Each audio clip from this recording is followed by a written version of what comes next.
سبزی میں داخل نہیں والے نہیں داخل ہو سکتے, پھل لانے والے داخل نہیں ہو سکتے, دوائیاں جو باہر سے آتی ہیں جو فیکٹری شہر کے اندر تو ہوتی نہیں, فیکٹری مال روڈ پہ تو نہیں ہوتی نا. اچھا یہ آج نہیں ہے, محمود غزنوی کے زمانے میں بھی دودھ باہر سے آتا تھا جب ایاز گورنر تھا. ٹھیک. یہ جو علاقہ ہے راوی کے پار کا, یہیں سے ہمیشہ کھانے پینے کا سامان آتا ہے. دودھ نہیں ہوگا, دوائی نہیں ہوگی, اچھا اور ضرورت کی اشیاء نہیں ہوگی. یہ تو لاہور شہر کا, سندھ میں انہوں نے 144 نافذ کر دیا, اب سنا پنجاب میں بھی کر دیا. تو زندگی تو معطل ہو گئی اور مقابلہ شروع ہو گیا. اور کسی کا یہ خیال ہے کہ پولیس اس کو سنبھال لے گی, نہیں, رینجرز کو یا فوج کو بلانا پڑے گا. اور رینجرز اور فوج والے اس قوم کا حصہ ہے نا, بلا شبہ. کوئی یہ اپنے جبوتی سے آئے ہیں, یہ جاپان سے آئے نہیں. یہ میرا ایک بھائی فوج میں ہے, ایک بھائی میرا پولیس میں ہے, ایک رینجرز میں ہے, یا میرے محلے کے لوگ ہیں. تو یہ اپنی قوم پہ گولی چلائیں, سوال ہی نہیں پیدا ہوتا, کبھی انہوں نے اپنی قوم پہ گولی چلائی نہیں ہے. ٹھیک ہے, مگر یہ بھی تو ہے نا بات ہارون صاحب کہ یہ وفاق پر, وہ رانا ثناء اللہ صاحب کے مطابق وفاق پر ایک جتھا حملہ آور ہونے آ رہا ہے. 2014 میں انہوں نے کمٹمنٹ کی تھی کہ ہم ایک جگہ سے دوسری جگہ نہیں جائیں گے, مگر جو کچھ انہوں نے کیا وہ سب کے سامنے ہے. ابھی بھی یہ کہہ رہے ہیں پرامن احتجاج ہے, مگر ایسا نہیں ہونے والا ہے, اس لیے ہم حملہ آور کسی کو ہونے کی اجازت نہیں دے سکتے. تصادم تو ہوگا پھر. بات یہ ہے, یہ اسٹریٹجی بنائی ہے 3 آدمیوں نے, مزاحمت کی. اس میں شہباز شریف صاحب کی انپٹ ہے, میں ان کے مزاج کو سمجھتا ہوں. اچھا. مجھے ایک ایسا موقع بھی ملا جب ایک جلوس, ٹھیک اسی طرح کا جلوس, اتنا بڑا نہیں, جلوس پنڈی سے لاہور کی طرف روانہ ہونے والا تھا, اور میں شہباز شریف صاحب کے پاس بیٹھا تھا, وہ انسٹرکشنز دے رہے تھے. اور ویسے بھی ہم پیٹرن دیکھتے ہی رہے ہیں. گزارا یہ ہے کہ سیاسی جماعتیں اپنی حدود سے تجاوز کرتی ہیں ایجیٹیشن میں, یہ بات درست ہے, ہمیشہ کرتی ہیں. لیکن عدالت کیا کہہ رہی ہے, قانون کیا کہتا ہے, آئین کیا کہتا ہے؟ شہریوں کو نقل و حرکت کا حق ہے, شہریوں کو احتجاج کرنے کا حق ہے, اپنی رائے دینے کا حق ہے. عدالت نے بھی یہ کہا ہے, اسلام آباد ہائی کورٹ نے بھی. اور دوسری چیزیں جو تجزیہ کرنے والے جنہوں نے کم اشارہ کیا یا کسی نے کیا ہی نہیں, وہ یہ ہے کل حمزہ صاحب کی چیف منسٹری ختم ہو سکتی ہے, اور ختم ہونے کا امکان زیادہ ہے, کم نہیں. ویسے تو عدالت کا کام ہے فیصلہ کرنا. بات یہ ہے کہ 186 آدمی تو ان کے پاس ہے ہی نہیں, یہ تو وہ خود مانتے ہیں کہ نہیں ہے. تو 186 آدمی نہیں ہے تو وزیر اعلیٰ کیسے ہیں وہ؟ اور یہ آپ کا خیال ہے چیف منسٹر نے آرڈر کیا, یہ چیف منسٹر کر سکتا ہے کہ گھروں میں گھس جاؤ اور مارو اور عورتوں کے ساتھ اس طرح پیش آؤ؟ یہ کر سکتا ہے چیف منسٹر؟ چیف منسٹر کی ہستی کیا ہے کہ اس کی, وہ تو ہے چیف منسٹر ان فیکٹ ہے ہی نہیں, آئینی اور قانونی طور پہ ہے ہی نہیں, متنازع مسئلہ ہے. اللہ یہ کہ وہ 186 آدمی پورے کر لے, وہ کہاں سے پورے کرے گا؟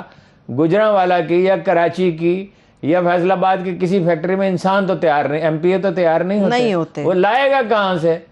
اور اس وقت جو مسلم لیگ کا ایک آدمی نون کا مستعفی ہو چکا ہے, 4 مستعفی ہونے کے لیے تیار بیٹھے ہیں, تو تعداد تو بڑھ جائے گی پرویز الہی کے حامیوں کی. اس کو کیا کریں گے؟ اچھا آپ پختونخوا اسمبلی ڈیزالو کر دیں گے فرض کیجئے, اور قومی اسمبلی جو ہے وہ 2 آدمیوں کے بل پہ کھڑی ہے, 2 کی میجارٹی ہے نا, تو طارق بشیر چیمہ یا صالح یا کوئی 2 اور آدمی اس سے ناراض نہیں کر سکتے. یہ امریکی ایجنڈا ہے, امریکی پلاننگ ہے, اور امریکیوں کو کچھ پتہ نہیں ہے پاکستان کے حالات کا, کہ یہاں کی وہ اس طرح ڈیٹیل کے ساتھ تھوڑی سمجھ سکتے ہیں. ٹھیک ہے ہارون صاحب, ابھی عمران خان صاحب نے ایک نجی ٹی وی کو انٹرویو دیا ہے, اور اس میں انہوں نے کہا کہ مجھے مختلف تاریخیں دی گئیں. نہیں, نجی ٹی وی کو ایک. اچھا. اور انہوں نے کہا مجھے مختلف تاریخیں دی گئیں, یقین دہانیاں کرائی گئیں کہ ابھی بتاتے ہیں, تب بتاتے ہیں, تب بتاتے ہیں, پھر ہم نے فیصلہ 25 کو کر لیا. جو فون کال آئی اس کی کچھ ڈیٹیل مزید آپ کو پتہ چل سکتی؟ بس اتنی پتہ چلی, کل ادھوری معلومات تھیں, بلکہ تھی نہیں, کل تو گیس ورک ہی زیادہ تھا. وہ جو ہم نے دیکھا تھا اسی پہ ہم نے اندازہ لگایا. وہ عمران خان سے بات کرنا چاہتے تھے نہ. یہ ہوتا ہے حادثہ, تاریخ حادثات کا نام ہے. تاریخ 2 × 2 4 نہیں, تو کوئی مکان نہیں بن رہا کہ اتنی اینٹیں چاہیے, اتنا سریہ چاہیے اور اتنے کاریگر چاہیے. تاریخ میں حادثہ ہوتا ہے. اگر کل عمران خان یہ فون سن لیتے اور فرض کیجئے وہ مان لیتے, جو ایجیٹیشن ملتوی ہو سکتا تھا, تو سچویشن یہ اکثر بدل جاتی. ٹھیک. انہوں نے کہا فون ہی نہ سنو, بند کرو بند کرو. وہ بیچارہ کیسے بند کرے؟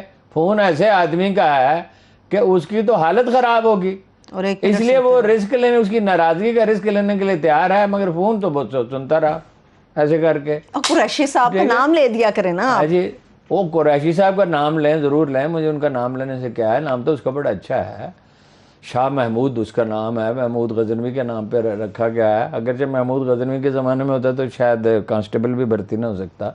بات یہ ہے کہ وہ تو اتنا اعتماد کا فقدان ہے، دیکھیے وہ کس اس کی اسٹیٹ آف مائنڈ کو سمجھ لیں کہ مجھے دھوکہ دیا گیا ہے، مجھے چیٹ کیا گیا ہے، میں اعتبار نہیں کروں گا۔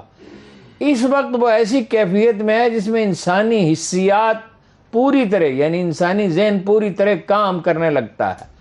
اس وقت وہ اپنے آپ کو ایٹ سٹیک لگا چکا ہے۔ اس وقت وہ بالکل میں کوئی مبالغہ نہیں کر رہا کہ اس کو معلوم ہو، میں ایک واقعہ بھی آپ کو بتا دوں گا اس کا، کہ میری جان چلی جائے گی تو وہ اس کے لیے مینٹلی تیار ہے۔ اس کو کہتے ہیں کشتیاں جلانا، بریک سے واپس وہ اپنی کشتیاں جلا چکا ہے۔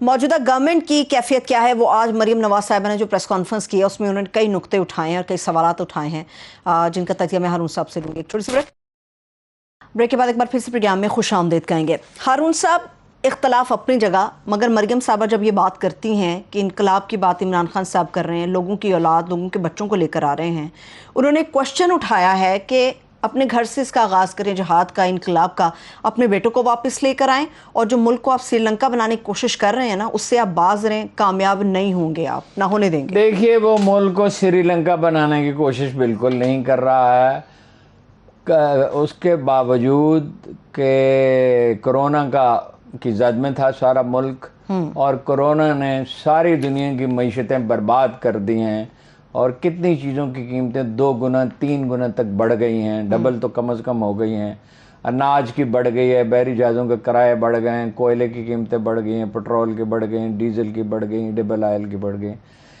اس میں پہلے سال کے بعد دوسرے سال میں 5% شرح ترقی ہے، جو بہت ریزنیبل سمجھی جاتی ہے۔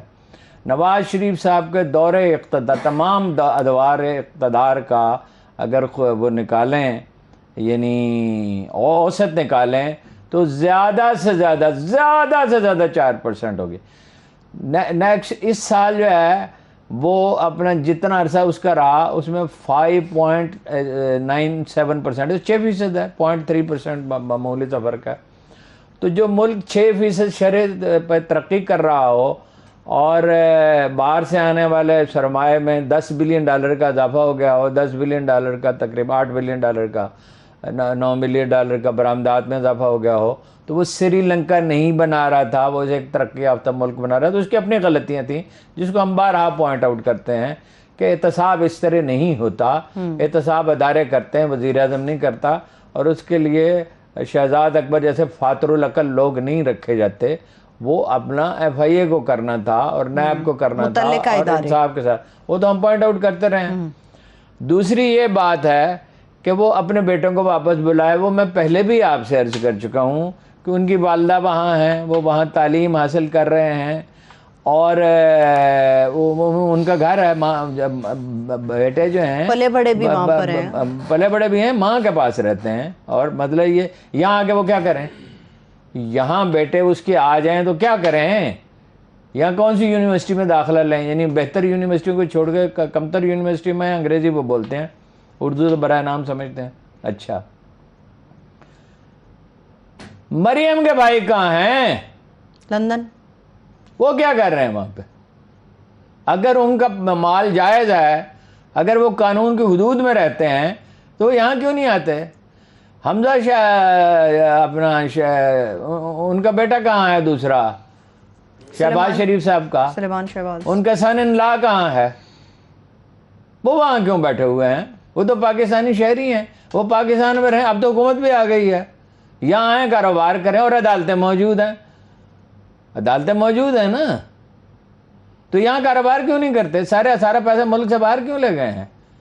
یہ تو انہیں سوال تو ان کے ذمہ ہے۔ ویسے وہ آج بڑا پراؤڈلی کہہ رہی تھی کہ ہم اس مٹی سے ہیں، اور نواز شریف اور شہباز شریف اس مٹی کے بیٹے ہیں۔ سے وہ کہاں ہیں؟ ہاں ویسے بھائی جب وہ پہلی دفعہ افتاد میں آئے تو لیبنان اور سعودی عرب اور امریکی حکمرانوں کی مدد سے نکل بھاگے. وکیل راتوں کو جاگ جا کے مقدمہ تیار کر رہے تھے. محترمہ کلثوم نواز صاحبہ مرحومہ کہہ رہی تھیں کہ جلدی کرو جلدی کرو. ارتداد حسن راتوں کو جاگ رہے تھے, دوسرے وکیل صاحب کا نام میرے ذہن سے اتر گیا, وہ جاگ رہے تھے اور ادھر وہ اپنا سامان باندھ رہے تھے اور باورچیوں کی فہرست بنا رہے تھے. نان کون پکائے گا اور جناب ہریسہ کون بنائے گا اور جناب پالک گوشت کون بنائے گا. اور پالک گوشت کے لیے ایک دفعہ ہمارے لکڑیوں کا مسئلہ پیدا ہو گیا. سعودی حکومت نے اجازت دینے سے انکار کر دیا متعلقہ افسر نے کہ لکڑیاں جلانی ہیں, آپ نے گھر میں کیا کرنا چاہتے ہیں. سعودی عرب تو اور طرح کا ملک ہے نا. اور وہ بھاگ گئے. دوسری دفعہ میں آپ کو بتا چکا ہوں, میں افسوس کے لیبارٹری کا نام نہیں بتا سکتا, افسوس کے ان لوگوں کے نام نہیں بتا سکتا, ان سے میرا وعدہ, جس خون کے قطرے پہ یہ فیصلہ ہوا کہ اس کے پلیٹلیٹس اتنے خطرناک ہیں اور شیریں مزاری کی آنکھوں میں آنسو آ گئے اور خان صاحب گھبرا گئے اور کابینہ گھبرا گئی اور سارا میڈیا پریشان ہو گیا, وہ میں آپ کو پوری دیانتداری سے بتا رہا ہوں, ذمہ داری سے. ایک دن میں تفصیل بتاؤں گا, جب بتائیں گے. آپ ہمیشہ بتاتے ہیں ایسے, نہیں بتا سکتا نا, ہر چیز کا ایک وقت ہوتا ہے. وہ نواز شریف کا خون ہی نہیں تھا, پوری قوم کو وہ تو کسی ایسے آدمی کا خون تھا جس کے واقعی پلیٹلیٹس گرے ہوئے تھے. اور میں اس کے بعد بھی جانتا ہوں کہ ایک خاندانی تقریب کے لیے ایک لیبارٹری سے میسج آیا اتفاق, یعنی فیملی سے, جاتی امرا سے, کہ ایک کرونا کا جعلی سرٹیفکیٹ بنا دیں. کہا جی اسی پہلے اپنا نواز شریف والا مقدمہ اسی سن بیٹھے ہیں, کیس اسی سن بیٹھے ہیں, مصیبت اسی اس مصیبت نہیں پہ سکتے. وہ ایک سرٹیفکیٹ اس لیے بنانا تھا کہ خاتون کی تقریب کے لیے ضرورت, جیسے کام کے آدمی ہوتے ہیں ان کی ضرورت ہوتی ہے, تو انہوں نے انکار کر دیا. صحیح ہے. مریم صاحبہ نے ایک بڑا ہی خطرناک نقطہ اٹھایا ہے اس لانگ مارچ کو لے کے. ہم سب سمجھ رہے تھے کہ یہ لانگ مارچ موجودہ گورنمنٹ کے خلاف ہے, الیکشن کی اناؤنسمنٹ کے لیے ہے, مگر وہ تو کہتے ہیں کہ یہ اسٹیبلشمنٹ کے خلاف ہے لانگ مارچ. یہ وہی اسٹیبلشمنٹ نہیں ہے جسے مریم صاحبہ دنیا کو کوئی تانا ایسا نہیں جیسے آج کل وہ عمران خان کو دیتی ہیں, اور ان کے والد نام لے لے کے ان کی کریکٹر اسیسینیشن کرتے تھے. اور جاوید لطیف نے جو فکرہ کہا تھا وہ تو کوئی بے حیا ہی دہرا سکتا ہے اس فوج کے بارے میں اور جنرلوں کے بارے میں کہا تھا. یہ وہی فوج, یہ وہی اسٹیبلشمنٹ ہے. یہ راتوں رات جیسے کمیونسٹ جو ہے ایک دن لبرل بن گئے اور روس کی گود سے اٹھ کے امریکہ کی گود میں بیٹھ گئے. اسی طرح یہ ہے, جو امریکہ نواز تھے سارے آج وہ اسٹیبلشمنٹ کے حامی ہیں. وہ اسٹیبلشمنٹ کے حامی نہیں ہیں, یہ نوسر بازی ہے, یہ شعبدہ بازی ہے. ٹھیک ہے, چلیے آپ اس چیز کا کریڈٹ تو خواجہ آصف صاحب کو دیتے ہیں جو چھاپے پڑے, خاص طور پر ولید اقبال صاحب کے گھر پہ, جسٹس ناصرہ اقبال صاحبہ کے گھر پہ پڑا.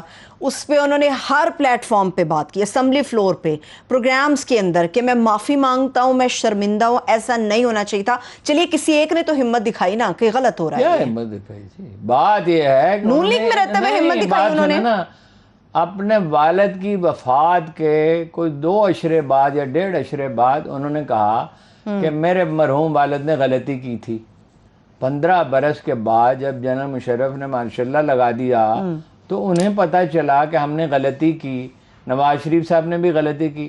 20 سال تو 15 سال تو ضیاء الحق کی گود میں, یا 10 سال بیٹھے نواز شریف صاحب ضیاء الحق کے جیسے بچہ اٹھایا ہوتا ہے اور جنرل جیلانی چوسنی سے ان کو دودھ پلاتے رہے. تو وہی کبھی نواز شریف صاحب نے یہ تسلیم کیا ہے یا شہباز شریف صاحب نے